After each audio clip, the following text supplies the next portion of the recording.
본 방송에서 제공하는 투자 정보는 투자 판단에 대한 조언입니다. 방송에서 제공하는 주식의 가치, 가격 상승 및 가격 하락에 대해서는 방송사에서 보장하지 않습니다.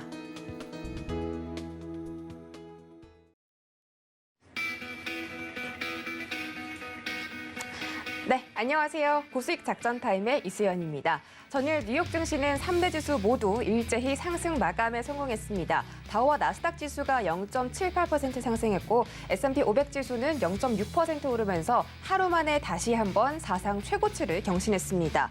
국제유가도 1% 넘게 오르면서 70달러 부근을 회복해주려는 움직임 보여줬고요. 전일 신규 실업수당 청구 건수는 예상치 부합하면서 계속해서 감소세를 이어가고 있습니다.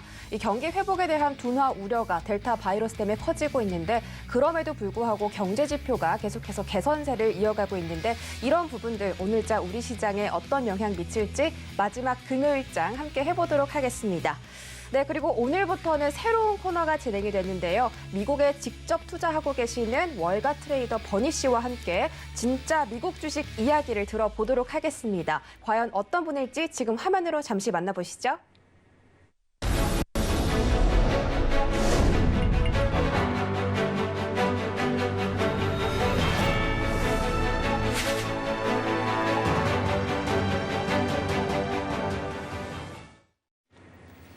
네, 버니가 들려주는 진짜 미국 주식 이야기 오늘부터 본격적으로 출발해 보도록 하겠습니다. 미국에 연결해서 생생한 미국 주식 이야기 그리고 어떤 기업에 투자하면 좋을지 알려드릴 거고요. 요즘에 이 시장에서 서학개미분들이 정말 많이 계신데 이 버니 씨를 통해서 여러분들께 좀 많은 투자 꿀팁들 얻어 가시기를 좀 바라겠습니다. 오늘부터는 세계적인 이커머스 기업인 아마존에 대해서 알아볼 텐데요. 아마존이 실적 발표를 했는데 예상치보다 좀 실망스러운 결과가 나왔습니다. 코로나19 때문인지 좀 그런 여파가 컸는데 아마존에 과연 지금 투자해도 되는지 일단 월가 트레이더 버니 씨께 한번 여쭤보도록 하겠습니다. 네, 일단 월가 트레이더 월가에서 38년 동안 선물 트레이딩 하신 미스터 버니에 대해서 잠깐 소개해드려야 할 텐데요. 소개 인사 들어볼게요. Yeah. Hi, Bernie. Please introduce yourself to Sen TV audiences. My name is Bernie Kane. I've traded for 38 years. I've been in the business a long time. I started out, before I started trading, I started working as a certified public accountant with Arthur Andersen. So that's my story. I have traded the entire time, so I have a good experience. I'm a fundamental-based trader, but I'm also a quantitative trader. I'm not really a market technician as much, no charting per se, more fundamental analysis and more quantitative analysis. Hopefully that tells you a little bit about me.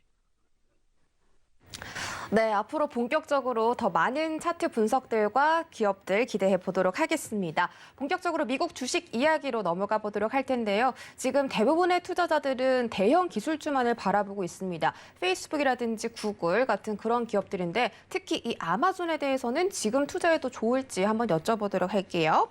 네, majority of people are interested in Facebook and Google and as a lot of companies, big tech companies, but Amazon is still with the leader company in U.S. stocks. So is this good time to invest in Amazon? So I think right now we have an opportunity in cyclical stocks. Cyclical stocks are stocks that go up and down as the economy goes up and down in cycles. Amazon is a consumer cyclical. So if we look at Amazon and what's happened to Amazon in the last 2 years, we'll break it up by 2020 and 2021. 2020, COVID becomes a big issue. Well, Amazon, because their ability to deliver and you can order things online and all that, they did great. So from the early part of the year all the way through August to September, Amazon outperformed the rest of the market. And we all know that the market went up from March of last year, 2020, out to the end of the year and continued to rally this year. But Amazon stopped rallying in September of last year. This year, the story has not been COVID, but it's more been personal income growth. This year, our personal income has improved significantly the growth of that personal income. And that's happened for a few reasons. A, the economy is growing fast. B, we've had stimulus payments to people. And C, the government has provided tremendous stimulus into the market in terms of injecting money into the markets. So from that perspective, let's just look for a second at what Amazon's done to compare so I can show you. This chart right here reflects 2020 through current. And you can see that this is that period I was talking about where Amazon outperformed the rest of the market. But since August to September of last year through now, Amazon's been relatively flat. So last year, Amazon returned about, if you think about it from the beginning of 2020 through now, Amazon returned 80%. The NASDAQ composite returned 46%. So Amazon almost did twice as much better. But in this year, Amazon was up 5.5% for the first 6 months of this year, while the NASDAQ composite was up 12.5%. So it did not even half as well. But I think things are going to start to turn around. And just this is right there is where this chart right here reflects where Amazon has been through the course of this year. Now, what I want to do is think about where things are going in the future. And I think Amazon's set up well. 네, 경기 소비주인 아마존에 대해서 긍정적인 전망 여전히 유효하다고 설명을 해주셨습니다. 그렇다면 앞으로 아마존의 주가 전망은 어떻게 보시는지도 바로 여쭤볼게요. 네, okay, we know Amazon is a great company, but how are you measuring their performance? Let's think about this. I want to show another chart. This chart is reflecting for the last 2 years. And you can see how what I was talking about before, how Amazon outperformed the NASDAQ. The NASDAQ is the blue line and Amazon's the black line. So that's how we can reflect. Now, if we break it down to right here, say in March through April, Amazon's tried to get up and make a new high, but the overall market didn't really follow along.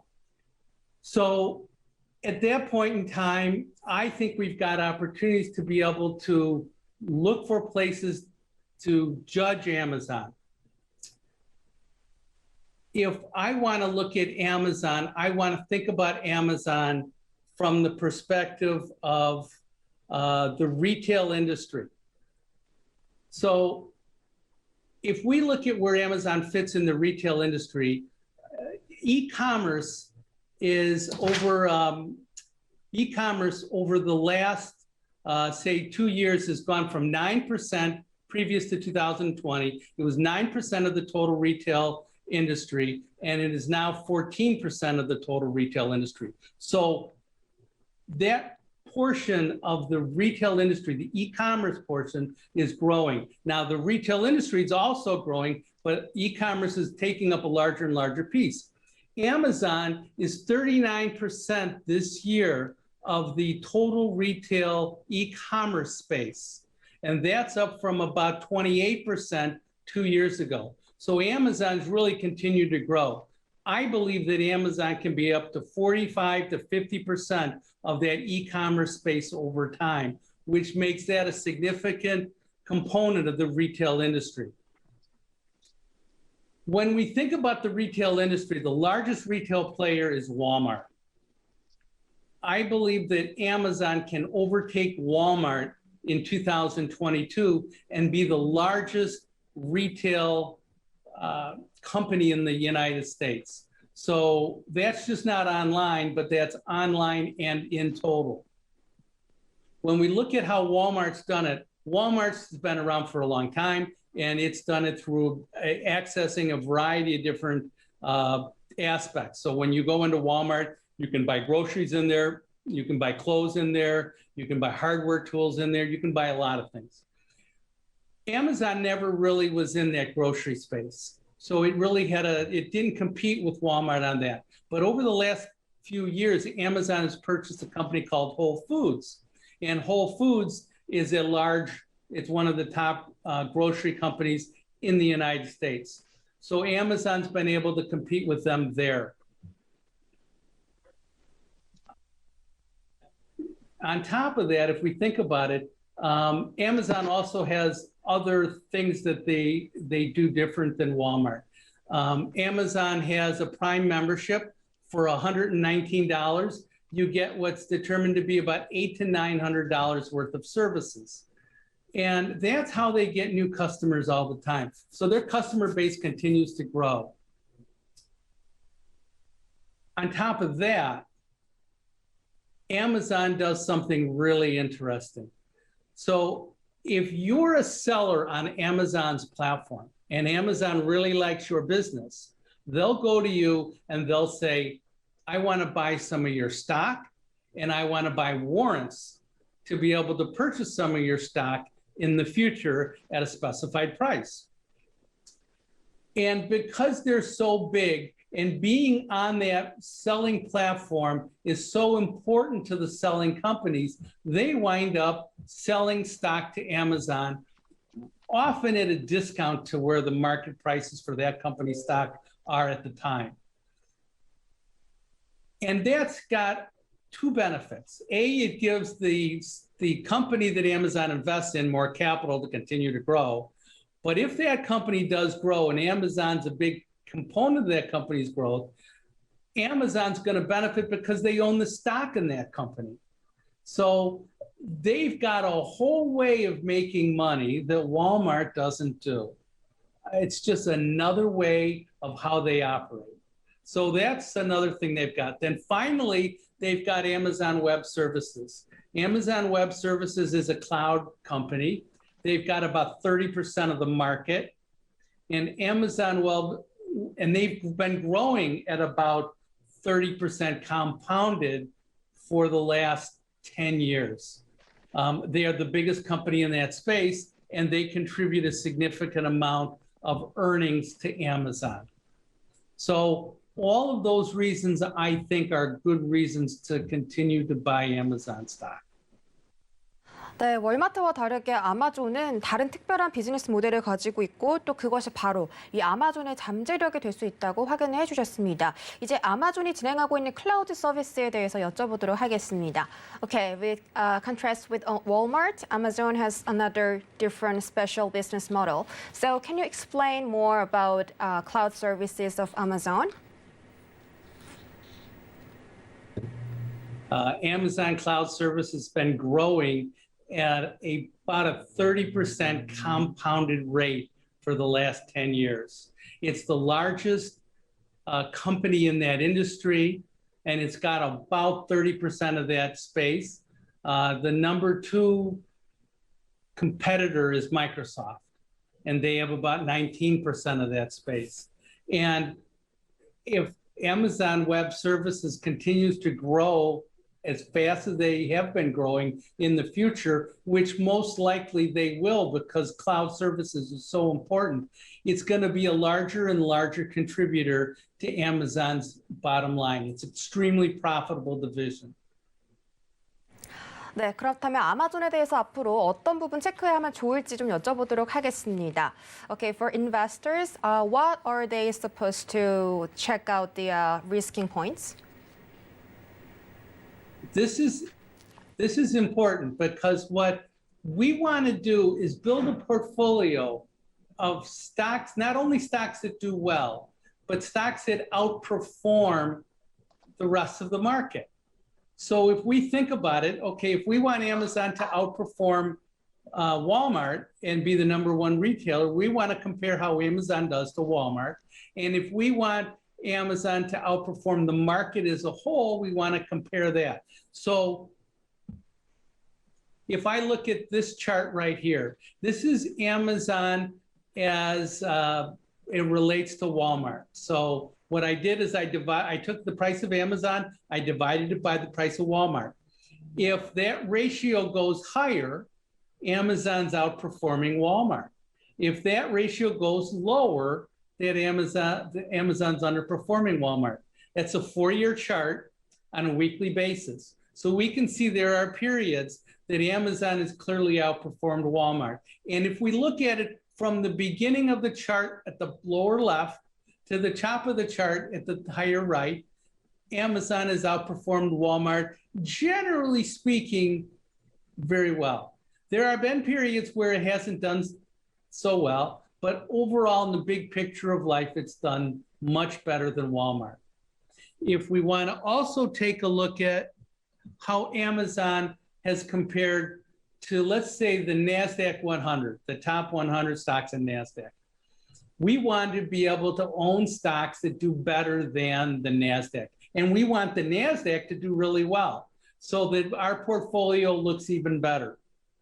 So this same period, we can see at the beginning of this chart, Amazon as a percentage of Walmart, as a percentage of Amazon, as a percentage of NASDAQ, outperformed for the first third of this chart. Then it got a little choppy where the market basically had done better than Amazon.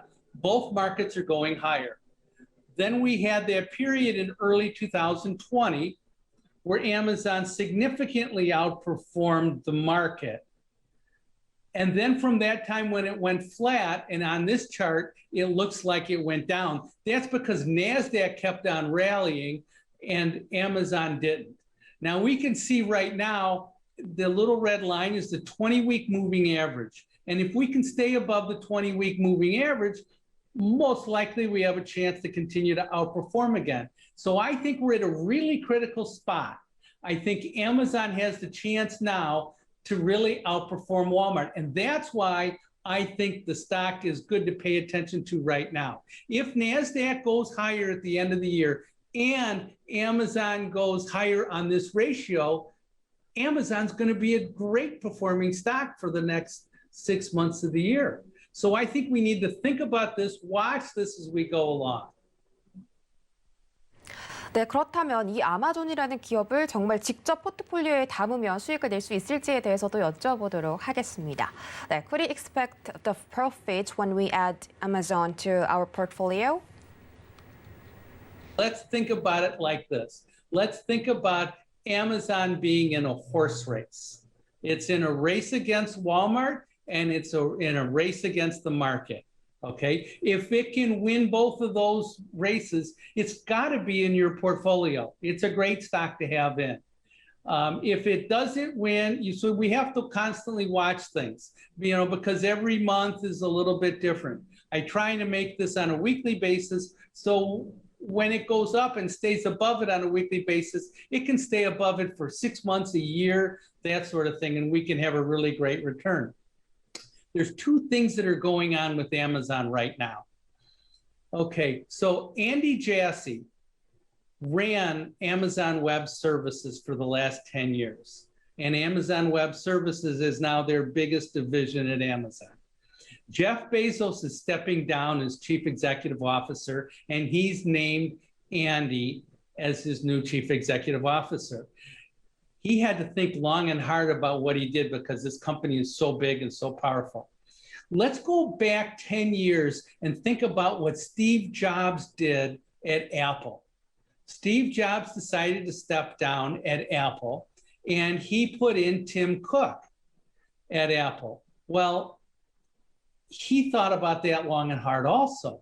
Now, if we think about what Apple's done, Tim Cook took over in Apple in 2011, and this is 2021. Apple stock has gone up 10 times over that period. Steve Jobs knew it was important to put the right person in. Jeff Bezos is a smart man. He knows that it's important to who he puts in. And I believe that's gonna be a big deal. The second thing I think that's really important and is new, and it hasn't been out in the market really much yet, is telehealth is a big business. Well, Amazon over the last few years in the state of Washington has operated a telehealth division where in essence, you can get on your phone and you can text Amazon Health. It's called Amazon Care. You can text Amazon Care and you can speak to a doctor, okay? And then from there, the doctor can assign someone to come see you at your home. and they can prescribe things for you. Well, telehealth is a big business, okay? Amazon's been now doing this in the state of Washington for a year. This past June, a month ago, they've made the decision to go nationwide with this. So they've got all 50 states they have to worry about in the regulations and everything. But here's what they do that separates themselves from the rest of telehealth, okay? Not only can you get on and speak to a doctor, okay, but that doctor, he can send a technician to your house within an hour. And that's because Amazon is so good at their logistics. Within 2 hours of a time that a doctor can decide to give you a prescription, you can receive that, you can put an order in for a prescription. Now, if we think about this, if we go as Americans, okay, and I go call up my doctor, I might not get in till next week or the week after. I'm getting in within 60 seconds, somebody is going to pick up and answer my text. Amazon is so good at their logistics. They may turn out and dominate this whole space. And this whole space is going to be potentially a huge space. I think it has the potential to change how we think about medical care.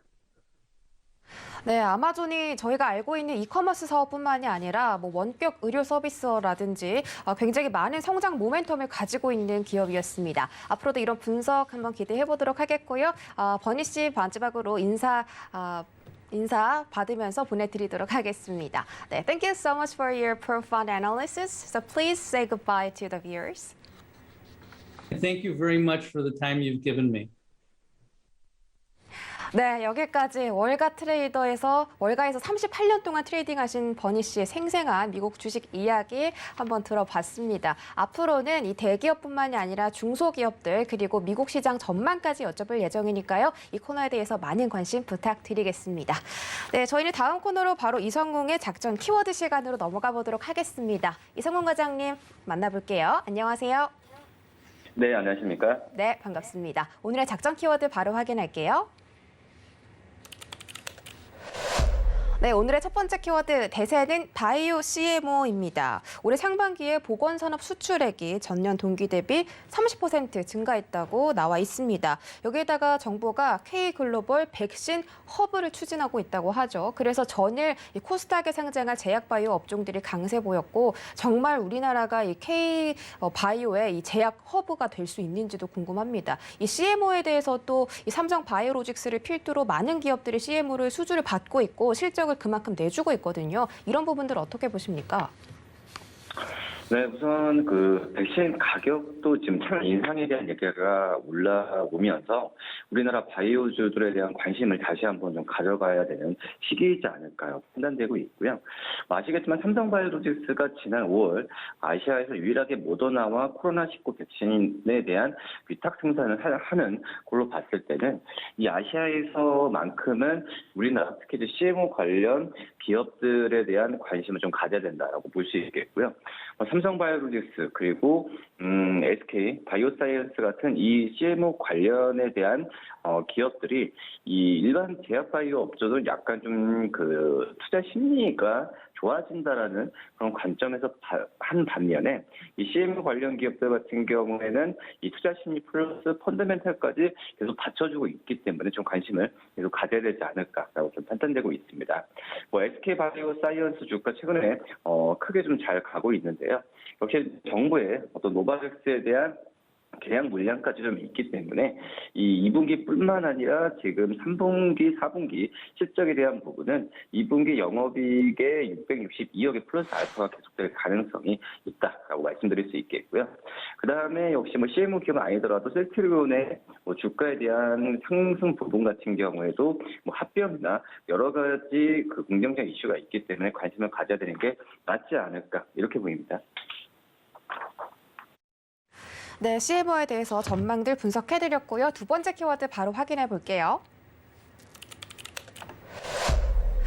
네, 두 번째 키워드는 어닝 쇼크를 발표한 GS 리테일입니다. 편의점주 전망은 이란 주제인데 2분기 실적 발표 굉장히 부진한 결과가 나왔습니다. 이 편의점과 슈퍼 사업부에 대한 비용 증가가 이런 실적 부진으로 이어졌다고 하는데 2분기 영업이익은 32% 가까이 증가한 그런 기업도 있죠. 바로 BGF 리테일입니다. 지금 경쟁사인데 앞으로 이 GS 리테일이 BGF 리테일을 넘어서서 편의점 시장에서 다시 1위를 탈환할 수 있을지 궁금한데요. 주가 전망 어떻게 보십니까?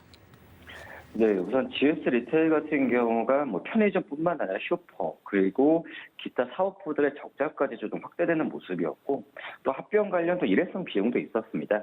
그렇기 때문에 일시적이라고 표현은 좀 지나칠 좀 지켜봐야겠지만 2분기 때는 유독 안 좋았던 게 사실이다라고 좀 볼 수 있겠고요. 편의점에 대한 최근에 이슈는 우호적이진 않죠. 최저 임금에 대한 인상 부분, 그리고, 어떤 폭우나 여러 가지 비에 의한 이 날씨에 의한 편의점 매출 일시적인 감소에 대한 우려가 있었지만, 하지만 2분기 때만 본다고 하더라도 5월과 6월의 실적이나 여러 가지 면에서 봤을 때는 우려 대비해서는 그래도 선방했다라고 좀 생각하고 있고요. 특히 이제 편의점 업황 같은 경우는 중장기적으로 수익성이 높은 즉석식품, 또 음료 등을 중심으로 매출이 회복되고 있기 때문에 이 전체적인 업황이 안 좋다고 하더라도 마진이나 여러 가지 면에서 봤을 때는 크게 우려할 부분은 아니지 않을까라고 좀 생각이 됩니다. 말씀드렸다시피 GS 리테일 비용 증가 나왔던 부분이기 때문에 우선 너무 큰 우려보다도 한번 좀 지켜보는 게 낫지 않을까 이렇게 판단되고 있습니다.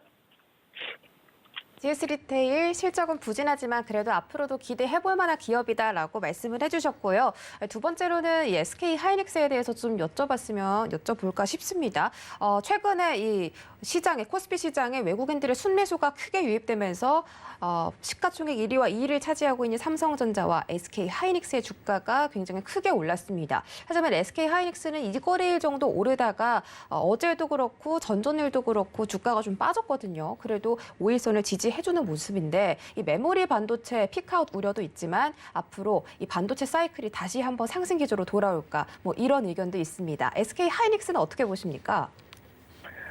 저는 이제 반도체에 대한 피크아웃 말씀하셨던 우려가 좀 있긴 하지만 지금 실적이나 여러 가지 상황으로 봤을 때는 슈퍼사이클을 지금 하고 있다. 슈퍼사이클 구간이다라고 좀 생각이 되고 있고요.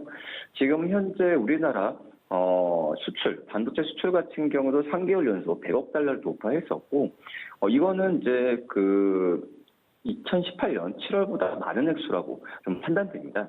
2018년 중반 정도가 어떻게 보면은 이 반도체 슈퍼사이클 시기였는데 그 이상의 사이클을 지금 가고 있다라고 볼 수 있겠고, 특히 삼성전자, SK하이닉스 역대급 실적을 거뒀기 때문에 긍정적이지 않나 이렇게 보입니다. 다만 이제 삼성전자보단 SK하이닉스가 아시다시피 반도체 매출 대부분이기 때문에 반도체 업종을 얘기할 때는 이 삼성전자보다 SK하이닉스 얘기하면 더 낫지 않을까라고 판단되고 있고요. 지금 이제 클라우드나 엔터프라이즈 부분의 수요 회복이 지금 예상이 되고 있기 때문에 이 반도체 가격에 대한 하락 부분은 좀 제한적으로 갈 가능성이 좀 있지 않을까라고 판단되면서 SK하이닉스 2분기 때 2조 6,900억의 영업이익을 기록했는데 지금 3분기 때는 최대 4조 원까지도 보고 있으니까 또 관심 있게 봐도 괜찮지 않을까 싶습니다. 네, 이번 분기보다 다음 분기 실적이 더 좋게 발표될 거라는 점 SK 하이닉스는 계속해서 관심을 두고 지켜보자라고 말씀해 주셨습니다. 다음 종목 알아보도록 할 텐데요. 이 코로나19로 수혜를 받은 기업들 그리고 섹터가 있죠. 그중에서도 골프를 또 빼놓고 얘기할 수 없을 것 같은데 지금 MZ세대가 이 골프에 굉장히 많이 입문하고 있다고 합니다. 골프 인구가 2배까지 2년 동안 2배나 늘었다고 하는데 실제로 골프존이란 종목 2분기에는 어닝 서프라이즈 발표했고 이 골프존뿐만이 아니라 다른 골프 관련 종목들 최근에 주가 상승세가 대단했습니다. 이 골프존은 앞으로도 상승할 수 있을까요?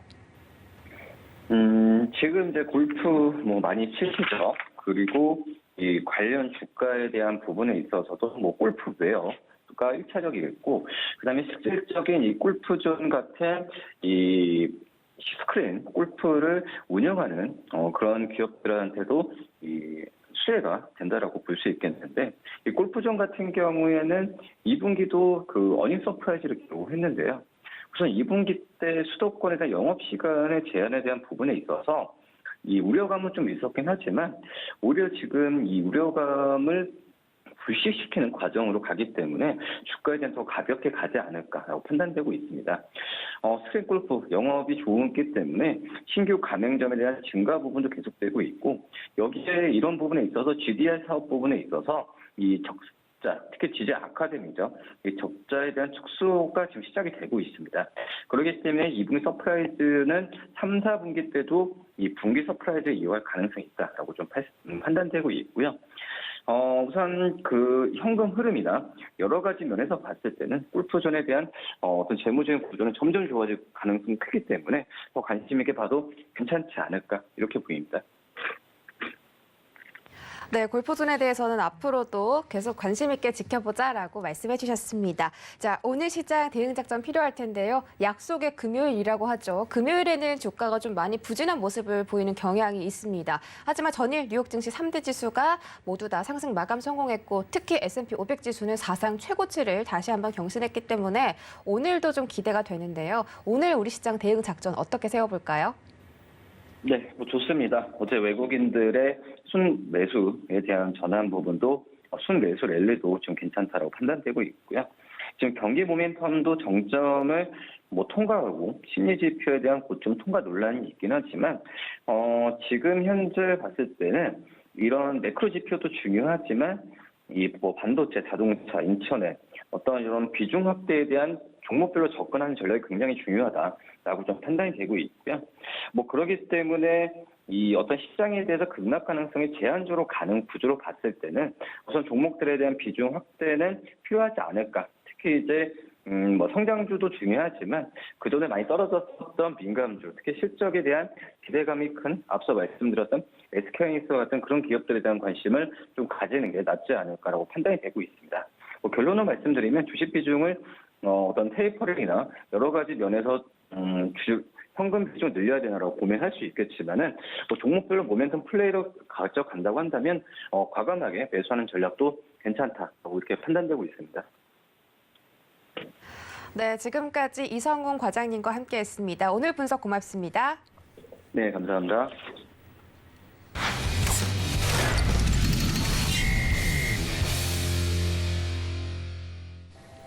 네, 이어지는 시간은 허반석의 작전 리포트 시간입니다. 증권가에 쏟아지는 리포트들 하나하나 분석해드리고 짚어드리는 시간이죠. IR 분석에 신 허반석 전문위원과 함께합니다. 안녕하세요. 네, 안녕하세요. 네, 반갑습니다. 오늘 몸이 좀 괜찮아 보이시는데 어제 백신을 맞았다고 제가 들었거든요. 네, 제가 백신 맞은 이야기가 굉장히 많이 회자되고 있는데요. 건강하게 밤을 잘 보내고 오늘 작전 리포트 살펴볼 수 있도록 하겠습니다. 아유, 알겠습니다. 저는 위원님 못 만나면 어쩌나 걱정했는데 이렇게 또 건강에 찾아와 주셨으니까 오늘 이번 주 마무리 지어보도록 하겠습니다. 종목 리포트 바로 만나보시죠. 네, 이번 주는 리포트 리뷰해보는 시간이죠. 글로벌 트렌드 ESG라는 주제로 삼성전자와 포스코, 현대글로비스 한번 살펴드렸습니다. ESG 경영 지금 앞으로는 하지 않으면 안 된다. 지금은 트렌드가 되고 있다. 이런 시각이 지배적인데요. 삼성전자와 포스코, 현대글로비스 ESG 경영 부분에서 어떤 모멘텀 갖고 있는지 다시 한번 짚어주시죠. 네, 이번 주는 ESG에 대해서 살펴보았고요. 강조를 드리기는 허반석의 모멘텀 체크리스트 하면 차트상 저위험 구간, 그리고 숫자상 매출액과 영업이익이 증가하는 건강한 기업, 그리고 이 우상향 추세를 꺾지 않고 그 추세를 이어갈 수 있도록 가시적 모멘텀이 무엇인가라는 플러스 알파의 요인이 이 기업에는 무엇일까 스스로 질문을 던졌을 때 굳이 노력하지 않아도 툭툭 튀어나올 수 있는 만한 기업들이 가시적, 현 구간에서도 보이는 모멘텀이 있는 기업들 말씀을 드렸습니다. 여기에 하나를 더 추가를 하자라고 한다면 앞으로는 이 ESG 평가 기준들을 하나하나 대입해 보는 것도 기업을 필터링할 때에 더 좋은 기준이 될 수 있겠다라고 말씀을 드리고 있습니다. ESG란 반복을 해보면요, 환경과 그 사회적 가치 그리고 지배 구조가 우수한 기업들에 투자를 하는 것이 ESG 투자다라는 말씀을 드렸고요. 과거에는 SRI라고 해서 사회적 책임 투자라고 할까요? 이 부분과는 유사한 개념들을 갖고 있다라는 말씀을 드렸습니다. 사회적 책임 투자보다는 ESG는 수익률, 경제적 가치에 조금 더 초점을 두고 있는 모습이다라는 말씀을 드렸고요. 이제 이 ESG는 단순히 환경과 사회에 조금 더 좋은 기업이 무엇일까라고 단순하게 생각하는 것이 아니라 오히려 글로벌 트렌드로 좀 자리를 잡아가고 있지 않나라는 말씀을 드렸습니다. ESG 투자 규모가 12년도 13조 2천억 달러에서 18년도까지 30조 7천억 달러 여전히 우상향 추세 어마어마하게 성장을 하고 있다라는 말씀 드렸고요. 미국뿐만 아니라 국내에서도 이제는 이 ESG 투자에 초점을 맞추고 있고 집중해 가고 있고 거기에 맞춘 법안이나 규정들도 바뀌어 나가고 있다라는 말씀을 드려봤습니다. 국내 같은 경우에도 여전히 ESG 올해 1월 기업 공시제도 종합개선 방안 발표뿐만 아니라 최근에 들어서는 지속 가능한 경영해서 보고서까지 출고가 되고 있고요. 기업 지배구조 보고서 의무적으로 내라라고 확대하고 있는 모습입니다. 본격적으로 제도 마련뿐만 아니라 시행 단계로 발전해 가고 있기 때문에 이러한 부분들 국내에서 여전히 관심을 가져보아야 된다라는 말씀 드리고 있습니다. ESG에 대해서 환경하면 온실가스에 대한 이야기 드렸고요. 그리고 사회하면 산업안전보건법 개정안 시행, 중대재해기업 처벌법이라고 더 익히 알고 계실 겁니다. 이런 부분들은 이제 S, 사회적 가치에 따라서 다 바뀔 것 같고요. 그리고 지배구조 관련해서는 상법 개정 법률안, 다중대표소송제라고 하죠. 자회사의 이사가 자회사의 손해를 유발시켰을 경우에 모회사의 주주들이 처벌 또는 소를 제기할 수 있다라는 부분이고요. 감사위원 분리선출 제도는 오너나 대주주의 의사에 부합하는 이사뿐만 아니라 감사위원은 독립적인 부분들을 조금 선출할 수 있는 제도, 그래서 감사위원 분리선출 제도도 이제 시행이 되고 있는 모습입니다. 그런 모습들을 보면서 이제 ESG와 전기전자 섹터, 그리고 ESG와 삼성전자 이렇게 좀 살펴봤는데요. 주요 글로벌 기업들의 트렌드에 맞춰서 ESG 경영은 본격화되고 있고요. 생산 부문에 있어서도 에너지 절감, 탄소 절감, 폐기물 절감, 그리고 리사이클링, 재활용 이야기 있고요. 그리고 제품 부분에 있어서도 유해 물질을 최소화한 친환경 제품 생산, 그리고 인공지능을 활용한 물 절약 기술이 탑재된 여러 가지 가전들, 세탁기, 건조기, 식기세척기 등이 제품 부분에서 ESG에 있어서는 긍정적인 평가를 받고 있다. 그리고 사회적 가치에 있어서는 협력사회의 상생 프로젝트, 노동 근무 환경 개선 등이 이어지고 있다라는 말씀을 좀 드렸습니다. ESG가 기업들에게 영향을 미치는 모습들을 조금 살펴본다면 결국엔 반도체를 공급받는 빅테크 기업들이 ESG 평가 점수가 높은 파운드리 업체들의 반도체를 또는 삼성전자의 메모리 반도체를 조금 더 많이 선호하고 앞으로는 공급받을 것이다 라는 부분이지요. 그래서 테크 기업들은 RE100이라는 기준에 좀 참여를 하고 있습니다. RE100은 기업이 사용하는 전력 100%를 재생에너지로 충당하겠다라는 캠페인이죠. 애플, 구글, 페이스북들도 모두 다 참여를 하고 있고 대만의 TSMC와 우리나라의 SK하이닉스와 삼성전자도 이 RE100이라는 기준에 충족하려고 부단히 노력해 나가는 모습입니다. 삼성전자와 ESG에 대한 말씀들을 드렸고 불산 재활용 공정을 개발했고 진행 중이다. 그리고 1회 투입분의 80%까지 불산 재활용을 하겠다라는 모습들이 이어지고 있고요. 그리고 폐기물도 자원화시켜서 삼성전자도 이 RE100을 선언하고 목표를 달성하기 위해서 태스크포스를 추진 중이다라는 말씀을 드렸습니다. 삼성전자와 ESG 투자 포인트를 이제는 반도체와 그리고 탄소 절감을 연결시켜서 집중해 보시자라는 말씀드렸습니다. 팡 중심의 빅테크 기업들이 탄소 절감에 앞장서고 있는 만큼 이 기업들이 앞으로 반도체를 수급받을 때, 공급받을 때 탄소 절감에 좋은 반도체를 더 선호할 수밖에 없다라는 말씀을 드렸고요. 저전력, 고효율, 그리고 저비용 여러 가지 요소들이 하나하나 반도체에서도 중요하게 키워드로 앞으로 부상할 전망입니다. 그런 부분들을 생각을 해봤을 때 ESG에 대한 기준들이 당장의 내 계좌에 유효한 돈이 안 되는 이야기일 수도 있겠지만 장기적으로 보았을 때는 허반석의 모멘텀 체크리스트 4번째로 추가할 만큼 굉장히 중요한 요소다. 그래서 이 탄소와 반도체에 대한 부분들은 앞으로 저도 더욱 관심이 있기 때문에 조금 더 추가적으로 다룰 기회가 된다면 앞으로 꾸준히 다루어 나가도록 하겠습니다. 그리고 포스코와 ESG에 대한 말씀을 좀 드렸는데요. 여전히 철강 산업과 발전 산업에 있어서 탄소 배출은 1위를 산업 부문 중에 1위를 다투고 있는 모습입니다.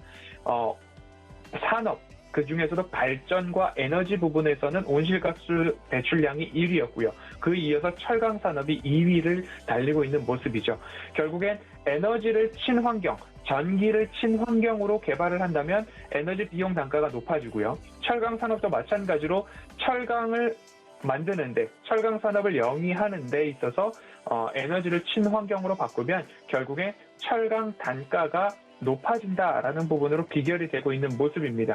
온실가스 여전히 절감을 해야 되겠지만 이 부분들에 있어서는 경제적 비용과 맞물려 있는 부분입니다. 하지만 그럼에도 불구하고 우리나라 온실가스 배출량 1위 포스코, 7위 현대제철은 이 철강과 관련된 부분에 있어서 에너지 절감에 대한 부분들 여전히 노력을 하고 있다. 하지만 앞으로 철강 가격 상승과 맞물려 있는 부분이다라는 부분이 기업적인 측면에서는 가격이 높아진 이익들을 이 탄소 절감에 대한 부분들로 재투자해야 되는 부분들이 남아있다. 그래서 포스코를 어떻게 해야 되느냐에 대한 말씀들을 좀 드렸습니다. 추세선을 보면서 좀 말씀을 드렸었는데요. 포스코를 먼저 본다면 포스코 추세선과 조금 새로운 추세선과 맞물려 있다라는 말씀을 좀 드렸습니다. 이 추세 하단부와 맞춰져 있고 경기 민감주들이 현재 조금은 주춤하는 모습입니다. 델타 변이 바이러스와 그리고 국채금리 하락, 원달러 환율 관계들도 있죠. 미 증시와 조금 연동되는 부분들이 있기 때문에 경기 민감주가 조금 쉬어가는 부분이지만 상수를 보자라는 말씀을 드렸습니다. 일상으로의 복귀, 코로나 종식, 경기 회복, 결국 우리가 상수, 지수 우상향이 어제 미증시에서 나왔던 것처럼 경기 민감주도 잠시 쉬어갈 뿐 우상향 추세는 깨지 않고 올라갈 수 있기 때문에 포스코도 사상 첫 영업이익 2조 원을 돌파했던 그런 모습들을 보여주고 있기 때문에 조금 관심 있게 보셔도 좋겠다라는 말씀을 드렸고요. 미국의 인프라 투자와 연동해서 본다라고 한다면 그린 인프라, ESG 산업 투자, 건설 기계, 대규모 건설, 그 모든 것들의 1차 산업재는 철이다라는 말씀을 드렸을 때에 포스코 여전히 관심 있게 보셔도 좋겠다라는 말씀을 드렸고요. 끝으로 지배구조가 우리나라는 조금 취약하다라는 말씀을 드리면서 취약한 부분이 오히려 투자 포인트가 될 수도 있기 때문에 지배구조 관점에서는 삼성전자뿐만 아니라 현대자동차 그룹도 좀 보시면 좋겠다라는 말씀을 드렸고요. 국내 10대 기업 중에 유일하게 순환 출자 고리를 아직 깨지 못한 기업이 현대차 그룹이기 때문에 현대차 그룹 여러 가지 지배구조 시나리오들이 있었습니다. 그중에 현대글로비스와 현대모비스 지분 매입을 하는 것, 그리고 현대차, 현대모비스, 기아차 인적 분할 후 지주사 전환을 하는 것, 그리고 현대모비스의 인적 분할, 그리고 현대차, 현대모비스의 인적 분할을 통해서 지주사 전환. 그중에서 현대모비스의 인적 분할이 현재로서는 시장에서 가장 가능성이 높은 부분으로 좀 보고 있는데 현대글로비스를 제가 콕 집어서 좀 말씀을 드렸습니다. 그 이유는 정의선 회장이 소유한 자산 가운데 가장 큰 비중을 차지하고 있다는 점이 매력도로 부각이 될 수 있습니다. 외적으로는 정의선 회장의 소유 자산 가치를 말씀을 드릴 수 있고 내적으로는 여전히 실적뿐만 아니라 물류, 해운, 유통 모든 부분에 있어서 기업 내적의 영업 성과 그리고 향후 기업의 전망도 밝다라는 말씀을 좀 드렸고요. ESG를 삼성전자, 반도체와 탄소, 그리고 철강과 탄소, 포스코, 그리고 지배구조와 현대차그룹, 그중에서 현대글로비스 일주일 동안 좀 살펴보았는데요. 이 부분들 한 번씩 좀 참고를 하셔서 앞으로 투자할 때 ESG도 평가 기준에 넣어야 되겠구나라는 부분으로 한번 생각하고 고려해 보시면 좋을 것 같습니다. 이번 주 ESG 리뷰는 여기까지 하도록 하겠습니다. 네, 삼성전자, 포스코 그리고 현대글로비스 리뷰 한번 해드렸습니다. 더 자세한 정보 원하시는 분들 문자 받는 사람 샵 0082번에 허반석이라고 전송해 주시면 실시간으로 장중에도 함께 보실 수가 있다는 점 챙겨드리겠습니다. 네, 저희 다음 코너로는 이주현의 주유소 포트로 넘어가 보도록 하겠습니다. 저녁 8시에 방송되는 주유소 시간에서 이주현 전문위원이 구성하신 포트 종목들 개장 전에 리뷰해드리는 시간이죠. 이주현 전문위원 만나볼게요. 안녕하세요. 네, 안녕하세요. 네, 반갑습니다. 오늘 주유소 운용 원칙 먼저 확인하고 가겠습니다. 이주연의 주유소 포트 운용 원칙입니다. 첫 번째로 바닥난 포트폴리오를 접수한 뒤에 기존 종목들을 손절하고 전문가 추천주로 포트를 운용하게 됩니다. 전문가당 한 종목 추천을 원칙으로 하고 있고요. 최고 수익률 산정 기준은 종가로 하고 있습니다. 다음 장 보시죠. 네, 이주연의 주유소 포트 첫 번째 장, 모든 종목들이 수익률 도달했습니다. 동신건설과 삼익THK가 14% 달성, CJ ENM은 26% 넘게 올라가면서 목표가 달성했습니다. 서암기계공업도 15% 수익률 달성했고요. YJN게임즈 편입 7월 12일에 했습니다. 며칠 만에 수익률 16% 도달하면서 강한 모습 보여줬습니다. 다음 장 보시죠. 네, 다음 장도 태경 BK라는 종목 편입 날짜 6월 28일이고요. 수익률 32% 넘게 챙겨가면서 단숨에 목표 달성했습니다. 알렙이 지금 플러스권에 들어와 있는데 수익률 조금씩 늘려가고 있고요. 3.73% 챙겨가고 있습니다. 현대코퍼레이션이 마이너스 5%, 광주 신세계 마찬가지로 마이너스 5%대고요. 한라홀딩스가 강보합권이죠. 0.1%대 수익률 들어오고 있습니다. 다음 장 보시죠. 네, 다음 장에서는 백산 한 종목이 있습니다. 7월 5일 들어온 종목이고요. 현재 마이너스 4.9%대 손실 보고 있습니다. 네, 위원님 지금부터 한번 본격적으로 이야기 좀 해볼 텐데 오늘 사실 이 투자자들이 가장 집중하고 있는 종목 바로 카카오뱅크가 아닐까 싶은데 우리 시청자분들께서도 채팅창에 이 카카오뱅크에 대해서 많은 이야기 하시더라고요. 카카오뱅크가 말도 많고 탈도 많았지만 결국에는 이 공모청약금이 총 58조 원을 넘어섰고 또 오늘 따상 한번 갈 수 있지 않을까 이런 기대감이 있는데 또 금요일이다 보니까 약간의 우려도 있는 것 같습니다. 카카오뱅크 전망 어떻게 보세요? 네, 카카오뱅크 39,000원 공모가로 이제 시작했는데 18조 정도의 이제 시가총액 정도가 됩니다. 그러면 이제 단번에 한 3위 정도의 은행권에서의 이제 시총 순위가 올라서는 부분인데 상장일 첫날에는 마이너스니까 공모가에서 90%에서 200% 사이에서 이제 시작이 되고요. 출발 가격이 결정이 될 거고 그 뒤에 이제 아래 위로 30% 정도가 이제 결정이 되는데 만약에 이제 90%로 결정될 경우에는 이제 공모가보다 한 10% 정도 아래로 출발하는 부분이 생긴다라고 생각하시면 될 것 같고 200%면 이제 두 배가 되겠죠. 그래서 따따상이라고 이제 보통 얘기를 하는데 따따상까지 되게 되면 글쎄 지금 좀 그럴 가능성은 떨어지지 않겠나라는 생각이 듭니다. 18조 시가총액의 2배면 36조 정도가 되는데 그러면 이제 KB금융보다도 시총이 더 높아지는 부분이기 때문에 뭐 그 정도까지 가겠나 하는 생각은 드는데요. 어찌됐든 오늘 상장 첫날인데 뭐 미국 증시 흐름도 괜찮았었고 최근에 금융주들 이제 뭐 보험이라든지 은행이라든지 뭐 증권주들 다 흐름이 괜찮게 나오고 있는 상황이기 때문에 카카오뱅크가 뭐 공모가 아래로 하회할 가능성은 뭐 거의 없다는 거 다들 알고 계실 거고요. 어느 정도로 사실 주가 상승을 해줄지 이건 거의 뭐 점치는 수준으로 가야 되는 부분이기 때문에 딱히 뭐라고 말씀드리기가 좀 어려운 그런 주제인 거는 같습니다. 어찌됐든 지금 현재 우리가 제가 말씀드릴 수 있는 부분이 뭐냐면 보유예수 물량이 총 합쳐서 한 73% 정도의 지분이에요.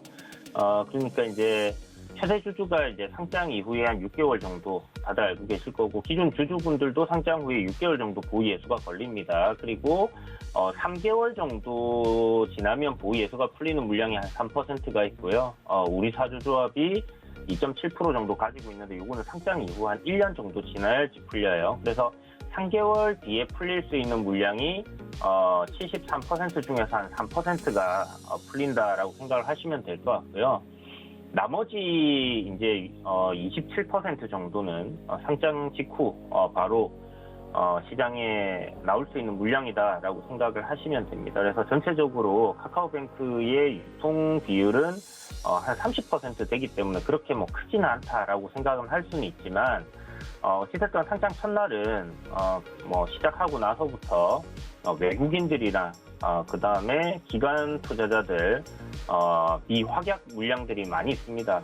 그게 이제 뭐 SKIET보다도 비중이 좀 큰 편이기 때문에 그런 거 생각했을 때는 상장 이후 주가 뭐 이렇게 따상을 가기보다는 조정이 나올 가능성이 좀 높지 않겠나라는 생각이 들고요.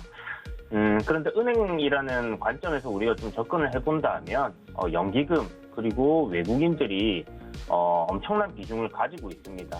그런 비중들 생각해봤을 때 뭐 카카오뱅크 상장 이후 조정이 나온다고 하면 아마 기관들과 외인들의 매수세가 좀 몰리지 않겠나. 그래서 하락폭은 또 그렇게 크지는 않을 것 같다라는 생각이 들고, 어찌됐든 청약을 하셨던 분들께서는 분할 매도로 첫날 임해 보시는 게 좋겠다, 이렇게 정리해 드리겠습니다. 네, 오늘 과연 어떤 주가 만들어낼지 한번 지켜보도록 하겠습니다. 문자 받는 사람 샵 0082번에 이주현이라고 전송해 주시면 실시간으로 장중에도 주식 정보들, 이야기들 나눠보실 수 있다는 점 챙겨드릴게요. 네, 위원님 오늘 말씀도 고맙습니다. 네, 감사합니다. 네, 고수익 작전 타임에서 정말 바쁘게 열심히 달려왔습니다. 저희는 잠시 뒤 순간포착 매매 시그널로 돌아오겠습니다. 고맙습니다.